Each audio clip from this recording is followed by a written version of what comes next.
الشيطان الرجيم بسم الله الرحمن الرحيم والوالدات يرضين أولادهن حولين كاملين لمن أراد أن يتم الرضاعة وعلى المولود له رزقهن وكسوتهن بالمعروف لا تكلف نفس إلا وسعها لا تضار والدة بولدها ولا مولود له بولده وعلى الوارث مثل ذلك فإن أراد فصالا عن تراض منهما وتشاور فلا جناح عليهما وإن أردتم أن تسترضعوا أولادكم فلا جناح عليكم إذا سلمتم ما آتيتم بالمعروف واتقوا الله واعلموا أن الله بما تعملون بصير.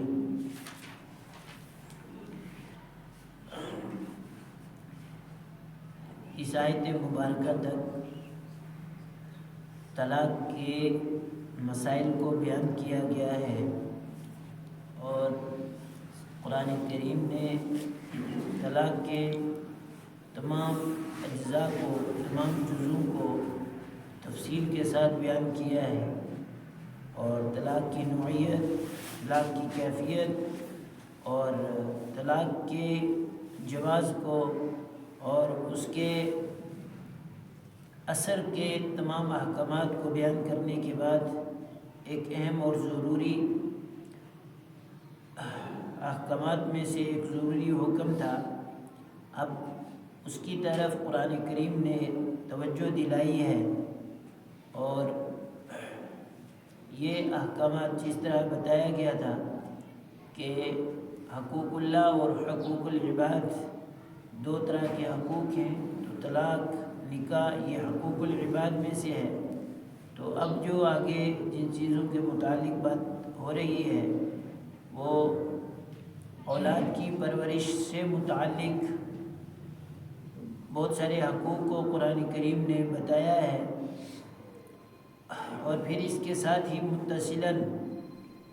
آگے ماں باپ کے حقوق کو بھی قرآن کریم نے ذکر کیا ہے،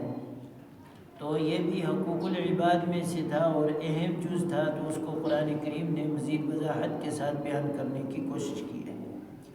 والوالدات یرضین اولادہن، اور والدین مائیں اولاد کو دودھ پلائیں حولین 2 سال تک، کاملین مکمل، اور بچوں کی مائیں ان کو دودھ پلائیں مکمل 2 سال تک، لمن اراد یتم الرضاعہ، لمن، اور یہ حکم اس کے لیے ہے کہ جو دودھ کی مدت کو پورا کرنا چاہتا ہے، وعلی المولود لہ رزقہن، اور اس دوران کے جب مائیں دودھ پلائیں اپنے اولاد کو، بچوں کو، تو علی المولود لہ رزقہن، تو ان کے ماں باپ پر، اولاد کے ماں باپ پر، بچے بچی کے ماں باپ پر واجب ہے کہ ان کے کھانے کا انتظام کرے، وکسوتہن، اور ان کے پہننے کا انتظام کرے، کھانا اور کپڑا بالمعروف، بھلے طریقے سے، دستور کے مطابق اس کا انتظام، یعنی ماؤں کے لیے، دودھ پلانے والی عورتوں کے لیے بچے کے والد کے اوپر واجب ہے، لازمی ہے۔ لا تکلف نفس الا وسعها، اور کسی شخص کو طاقت سے زیادہ اللہ تعالیٰ نے تکلیف میں نہیں ڈالا ہے۔ لا تضار والدة بولدها، اور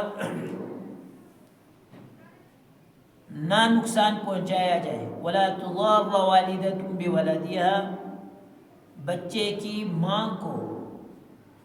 اس کی وجہ سے یا بچے کی وجہ سے، ولا مولود له بولده، اور نہ ہی نقصان پہنچایا جائے بچے کے باپ کو بچے کی وجہ سے، وعلی الوارث مثل ذلك، اور یہ نان نفقہ کی ذمہ داری وارث پر بھی اسی طرح ہے جس طرح ان کے اوپر تھی، انہی کی مثل۔ فإن أراد فصالا تراض منهما وتشاور فلا جناح عليهما، اور اگر وہ دونوں یعنی ماں اور بیٹے کے باپ یا بیٹی کے ماں اور باپ اگر دودھ کو چھڑانا چاہیں بچے سے آپسی مشاورت کے ساتھ تو کوئی حرج نہیں ہے، فلا جناح علیہما، تو ان کے اوپر کوئی گناہ نہیں ہے، کوئی حرج نہیں ان کے لیے۔ وَإِنْ أَرَدْتُمْ أَن تَسْتَرْضِعُوا أَوْلَادَكُمْ فَلَا جُنَاحَ عَلَيْكُمْ، اور اگر تم یہ چاہتے ہو، تمہارا یہ ارادہ ہے کہ تم خود سے انتظام کرو بچے کے دودھ پلانے کا، اپنی اولادوں کے دودھ پلانے کا، فلا جناح علیکم، تب بھی تمہارے اوپر کوئی حرج نہیں ہے اس بات کے کرنے میں۔ اذا سلمتم ما آتیتم بالمعروف، جب کہ تم دودھ پلانے والیوں کو، دودھ جس کے ذمہ لگایا ہے اپنے بچے کے پینے کے لیے، اس کو وہ سب کچھ دے دو جو طے ہوا ہے تمہارا دودھ پلانے پر۔ اور واتقوا اللہ، اللہ سے ڈرتے رہو، وَاعْلَمُوا، جان لو، ان اللہ بما تعملون بصیر، کہ بے شک اللہ تعالی وہ سب دیکھ رہا ہے جو تم کر رہے ہو۔ اصل میں اس آیت مبارکہ کے اندر بعض ان چیزوں کو بیان کیا گیا ہے کہ جو بچے کے ساتھ تعلق رکھتی ہیں، اور بعض وہ چیزیں ہیں کہ جو بچے کے ماں اور باپ دونوں کے ساتھ تعلق رکھتی ہیں۔ عرب کے اندر یہ معمول تھا کہ اکثر بچے پیدا ہونے کے بعد ان کو دودھ پلانے کے لیے، رضاعت کے لیے دوسری عورتیں مزدوری پہ لیا کرتی تھی، اور مرد بھی یہ مناسب سمجھتے تھے کہ شہر کے مقابلے میں دیہات میں بچوں کو دیہات والی عورتوں کے حوالے کر دیا جاتا تھا۔ ایک تو صحت و عافیت کے اعتبار سے، آب و ہوا کے اعتبار سے وہ ماحول اچھا رہتا تھا، اور پرورش کے اعتبار سے بھی بچے کو وہ ماحول صحیح رہتا تھا۔ تو اس وجہ سے اہل عرب کا یہ ذہن بنا ہوا تھا کہ اگر ہمارے ہاں اگر مائیں دودھ پلائیں گی، حقیقی ماں جس کو کہتے ہیں، تو کیا ہے، ایک ماں ہونے کے اعتبار سے دودھ پلائے گی تو اس کا کوئی احسان ہمارے اوپر نہیں ہے، جبکہ دوسری عورتیں جو طے کر کے لے جایا کرتی تھی وہ مزدوری اور کفالت وغیرہ کا عوض معاوضہ لیا کرتی تھی، اور وہ ایک خاص رقم ہوتی تھی، اور وہ اپنے منہ سے جو اقرار کر دیتی تھی، بول دیتی تھی، تو بچے کے والد کو وہ سارا کچھ دینا پڑتا تھا، لازمی سمجھتے تھے۔ تو شریعت نے، مطہرہ نے، اللہ کے نبی صلی اللہ علیہ وسلم کے آنے کے بعد اس کی طرف ایک خاص رجحان بڑھایا کہ تم باہر والی عورتوں کو، مزدور عورتوں کو تو لبھانے کی کوشش کرتے ہو کہ وہ بچے کی پرورش کریں گے، اور جب جو عورتیں آپ کے گھر میں ہیں بھلے سے ان عورتوں کی ذمہ داری، ان